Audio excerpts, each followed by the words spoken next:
Let me read you the words of the Equal Rights Amendment. Equality of rights shall not be denied or abridged by the United States or any state on account of sex. That is what Lyndon Johnson Robb says is the last great piece of human rights legislation that needs to be passed in the country. And that's what the speakers at a Senate Privileges and Elections public hearing were supposed to address.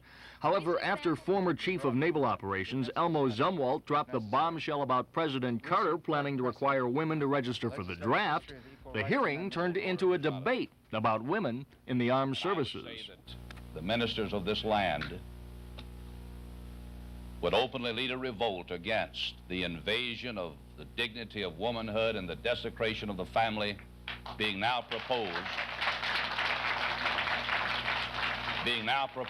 by our president, who in my opinion is speaking out of an ERA mentality. What really worries me is are the misconceptions with the Equal Rights Amendment. It has nothing to do with the draft. In my opinion, the registration of women is just the first of a series of fatal errors. Errors of registering, drafting, and assigning women to combat roles. But after all the rhetoric about the draft, the P&E committee voted 9-6 to pass the amendment onto the floor of the Senate. And Mrs. Robb hopes the members there will be influenced by the words of her father, Lyndon Johnson.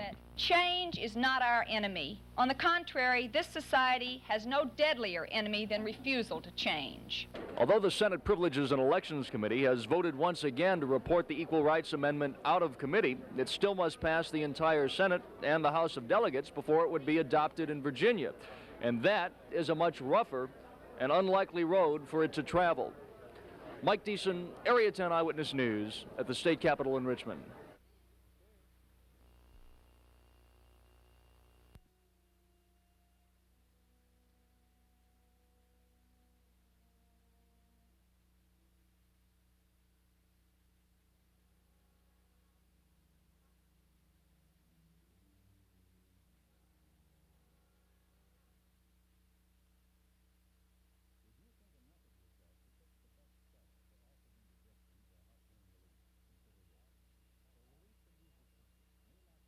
I support registration of women, and I support the drafting of women as part of their patriotic duty and right, and I believe that the President will today announce his intention to seek registration.